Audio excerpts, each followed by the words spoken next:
Maybe we should try it with you in the back. You ready, Lisa? So what you mean? Well, I was gonna say your head was small and you could go in the front. You didn't have to point out the negative first, though. I don't think that was a negative. I mean, you saying my head small is essentially the same thing, right? Yeah, look, like your head still looks the same size from back there. Are you done? You can stop now. Like I just you ain't got to whisper. I'm right here. Okay. I just meant it's because I called your head. You and your mama head smile last episode. She gonna get it when she watches this. She is, but she gonna be so happy. They both are. Mamas be cute like that, and it's annoying. Greetings, Earthlings. Hi, guys. How are y'all doing? We're back.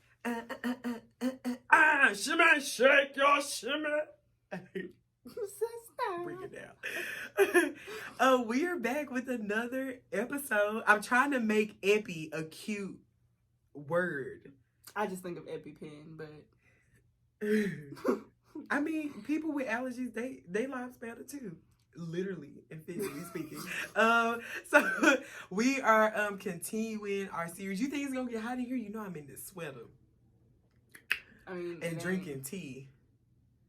Oh, I guess you used to the motherland feel. So let's motherland today though. When we ready to march, I see you got your God hat on. Oh, you know. This hat cute though. Make sure you put that back when you're ready. So we're back with another episode, part of our midlife crisis series that we are doing. Episode 2. This is where we're talking about professional midlife crisis. Midlife crisis. Yeah. I think we've gotten to, well, I can't say we necessarily. I know some of the feels that you have been feeling. Yeah.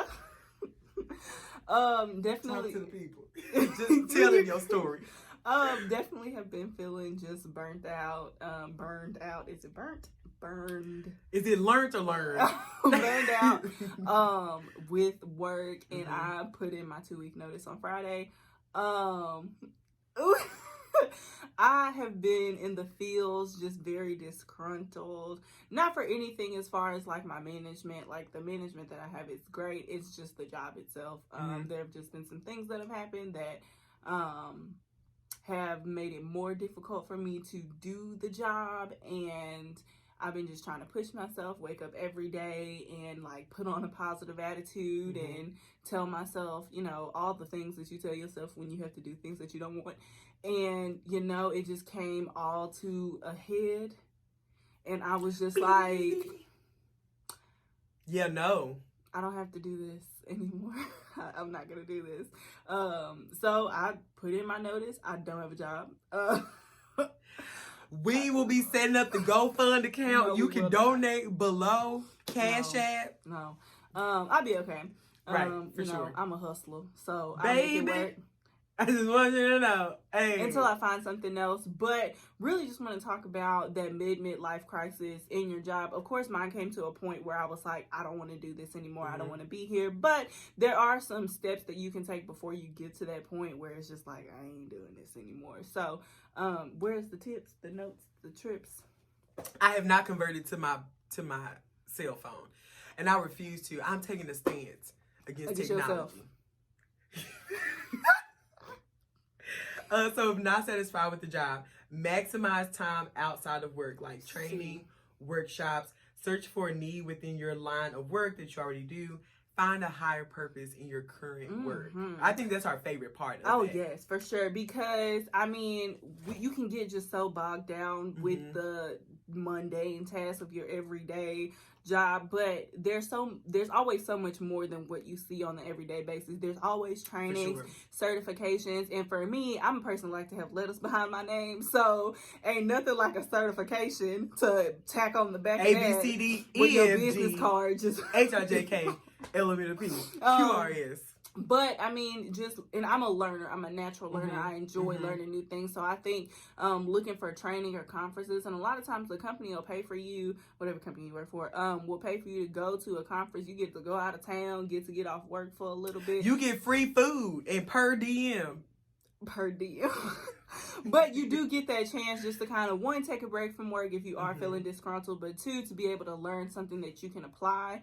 And I feel like as people, we always feel best when we are helping others or when we are doing something that means something. When your skills are being valued. Oh, for sure. Yeah. So then you know, go to this training, you learn these skills, and you come back and you teach other people. And I was like, oh, snap, I didn't even know that. And it's like, bing! Yeah. So I think that's definitely, you know, if you're just feeling really bogged down and you're just feeling like, I don't want to do this anymore, I don't want to be here, before you, you know, spaz out or, you know, submit your 2-week notice or quit on the spot, because sometimes that happens.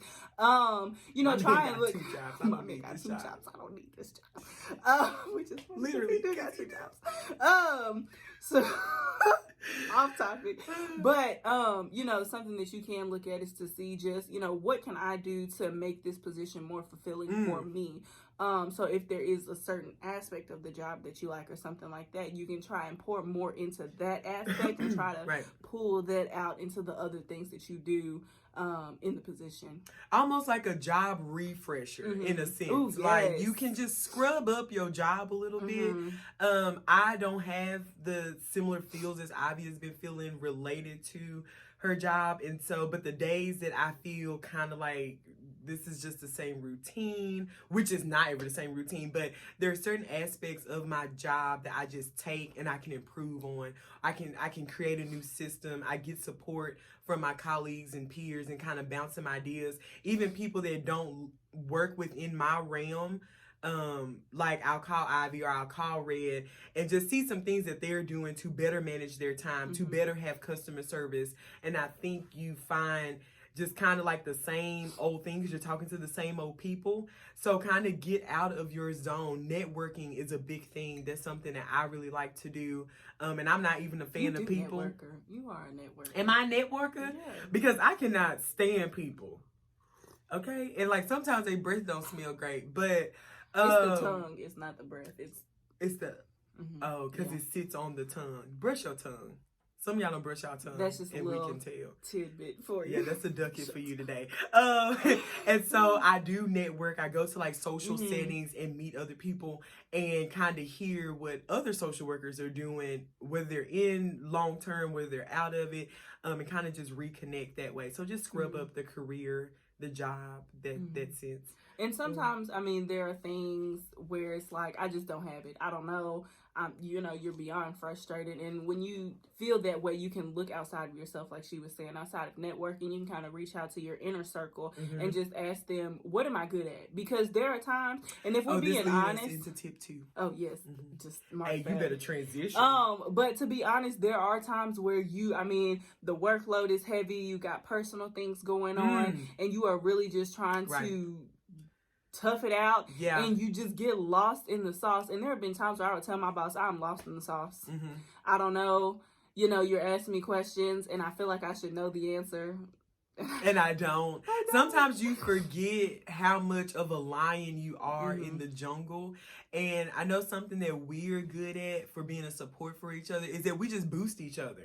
And like, I don't know Ivy's job any more than she may know mine, right? But I know Ivy, and like, we have people that know us. So when we call and we're feeling a little discouraged because these situations are bigger than us, or these work crises have come up, and we take that on for ourselves, we have to be like, skirt! Hold up. Like, you are this, and you're this, and you're this, and remember that one time this, and you got through that. And so sometimes, as much as you need a refresher on your job and career, you need a refresher as a professional. Yeah. And to know, like, okay, you can't let your frustrations come out because you're the professional, and you can't pop off as this customer is popping off on you. Ooh. It was at one time, but anyways, and so you kind of have to get that oomph from your support and from the world and from the security of your job. Just reminding yourself, how many times are you going to be in crisis situations, and to disconnect it from the job. You have certain talents and tools and methods and techniques that God has blessed you with. It's a boost station itself. Play this in the morning while you're getting ready for work. Right, on the speakerphone. And so you have... We do. That's why I ain't using no phone. I'm using my pen and paper. Mm-hmm. Yeah. And so you just have to remind yourself that you're in a position for a reason. Mm-hmm. And then to relate everything back to why God has you there to fulfill your purpose. Mm-hmm. And a lot of times we don't see God in our Work, careers. it's separate. I mean, you Yeah. do your worship things and then you go to work, but excuse me, work is worship. God bless you with a job for a reason, and it may not even be related to the task or anything, but just who you are as a person and what God has put inside you. Somebody needs that where you work. Ain't that what your pastor? That's what one of the sermons was from the pastor. That We said did that? do a series on worship while you work, or it's called Made for Mondays. But typically, what we were talking about was worshiping while you work, using your gifts and talents while you're at work, and working to close that gap from Sunday to Monday. Right. You know, making sure that you're taking God with you throughout your whole week, and that just changes your mindset when you're at work and you're frustrated and people getting on your nerves. To remind yourself, like, I'm here for a higher purpose. I'm not just here to work and get a check. I'm not here for these people to work me like to death. And people will work you to death. They will. They will take your time, and that kind of glides us into. We just moving right along. We just glide, ain't we? It's the tea. It's the tea. What is it? This the J citrus mint tea, the best tea. What was I saying? Oh, so this glides into like the self-care aspect that a little ducket. And one thing I did want to mention, just to kind of go back, whenever I do feel just frustrated or something, I sit down and I make a list of the things that I'm responsible for at work. Amen. Nothing will make you feel like you are the sugar honey iced tea then listing all the things, because you know when you apply for a job and it says other duties as requested by supervisor, that list is like 15-20 things long. It is. So if you just, you know, when you're just upset and it's like, I can't do this, I don't know what to do, I don't want to be here, just sit down. And I'm a big person on taking breaks. Take you 10 minutes, put that phone on do not disturb, and just gather yourself together. So make a list of all the things, from the smallest things, from making copies to handling customers or whatever. And when you see all the things that you're responsible for and all the things that you check off your list on a daily basis, like, then it's like, okay, like, I'm doing this. Like, I feel like I can, but I am. Right. It's kind of like when people do that. So tell me about yourself. And it's like, I mean, I make like a really good omelet, you know, but then it's when you start talking and living your truth that there are a lot of great things about yourself, and that relates the same to work. When people ask me like, what do you do? And I'm just like, that's a good question, right? Because I feel like I do nothing, but then at the end of the day, you look at the course of the day, you've done so much, you've de-escalated so many situations, you managed to get a couple of notes in, and so that just goes into your gifts and talents of who you are, and just holding on to that, and then disconnecting yourself from other people's issues and problems. Yes, that's a big one, because when you work in a position where you're dealing with people who are in crisis and people call you like you're 911, it is a task to separate yourself and say, you are in crisis, but I am not. And so one thing that I do is just make sure that I'm actively listening, and I literally in my mind just put an invisible screen in front of me and the person, and whatever they're saying, whatever they're feeling, stops at that screen, because I'm the professional. Right. So you're upset, you're in crisis, you crying, you are cussing me out, all of that. I'm the professional. I'm here to assist you. And that goes back to, you know, you're being there because God put you there. And so, you know, people are going to throw all type of things at you, and you just give them back, you know, nice, cool, calm, and collective. And I've had a lot of people that I work with be so upset and irate, and I come back, you know, at them just nice and calm. And it's like, thank you so much. You are so professional. You just have such a calm demeanor. And it's like, because I'm going home. And I think I'm going home, Sally. My room fixed. And I think that's what helps us, because we are Jesus followers, and we try to mimic the characteristics and love and empathy that Jesus gave to the people who were in crisis way back yonder when. So, you know, I work with the people. So that helps guide us too. And I think, like, for us, when we were in school, you learn all these skills and you learn all these things, but everything is just not black and white. A lot of things you learn from experience, and that is what teaches you best. And so, and this is a little ducket. You don't have to do. It's good that you in front because you taller, so I can. Lean on me. So you don't have to marry the job and the career that you were doing now. You just don't. You are young. I mean, at least, well, we young. But it can feel like forever, because I know I have been at my job for 3 years, and it was the first job that I had. And so even making the decision to leave is like, that's all I've ever done professionally. Right. Like, am I qualified to do anything else? Right. The just nervousness about instability, nervousness about doing something different. I've been with the same company since I graduated college. Even getting my master's, I was with this, working the same job. And so now it's like, wow, like all of this is gonna be new. And it feels like the end of the world. But then when I remind myself, I'm 25. Even if I only live till 30, I still got like 5 years to do something else. And I get all your hats. So I think it's important to know that at any point in time, you can change up what you want to do. How many people have you met that's like 40? It was like, oh, I was an accountant for 35 years and now I'm a baker, and they're living their best life. I went through a midlife career crisis, and I was like, I think I want to be a police officer. And my friend's like, oh, okay. You have... Okay. Sure, go do that. And even though I decided I don't want to, I explored and I researched and I talked to other police officers and asked them the pros and cons of their job. And you know what encouraged me the most to explore that is because of my skills and talents of just who I am as an individual, not because of what I'm doing right now. So it's important to know that at any point in time, if you want to shake some things up, you don't have to do what you're doing and then you die. I mean, that's like not the point. You don't have to be married to a job, do it forever, get your pension, retire. Right, and 65, yeah. And I think, that just exploring is fun. Finding something different, trying something different. If you're good at something and you've been doing it for a long time, great. Do something else. Try something else if you want to. If you're happy doing the same thing. Some people like routine. But have some hobbies. Have some side things. Ivy had a cool experience when we catered.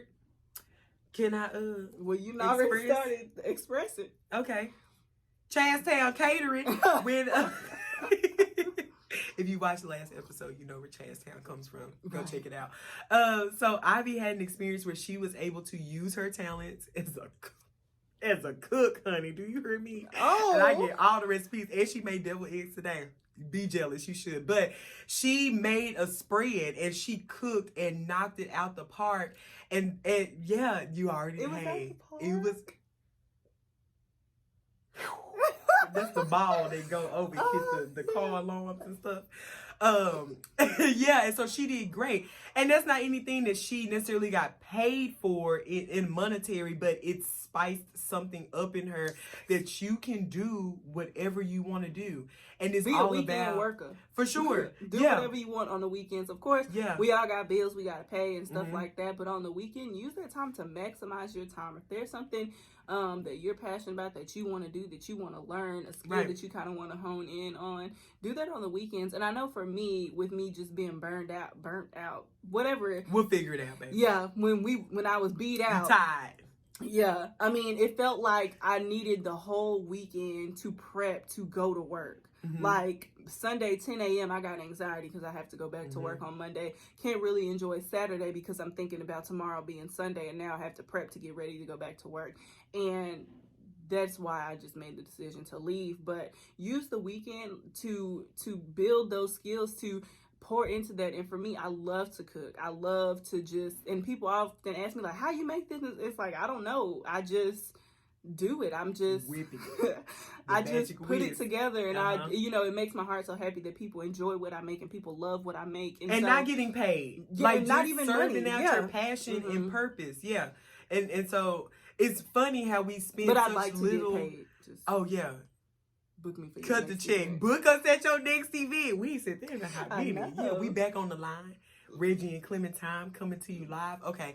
So it's funny how, we about to wrap it up too. It's funny how you use such little time to develop your hobbies and talents and gifts and doing things that you like, but you spend so much time doing the mundane work that essentially keeps you in this stress bubble. Mm-hmm. And so... And it can just be relaxing. I like to organize. Anytime I go to my mama's house, I organize. I like to organize, yeah. I bought some organizers for my pantry. I cleaned out the fridge. Like, that's something for me that is just so relaxing, to just take everything apart, wipe it down with a good Clorox wipe, put it back together, organize it. You know, find something that makes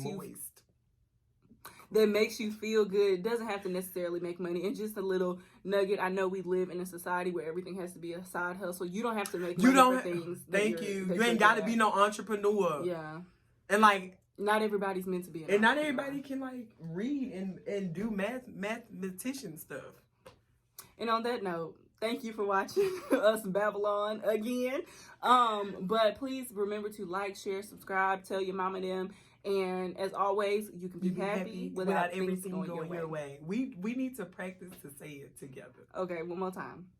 You can be happy without everything going your way. Hey. Bye. Bye.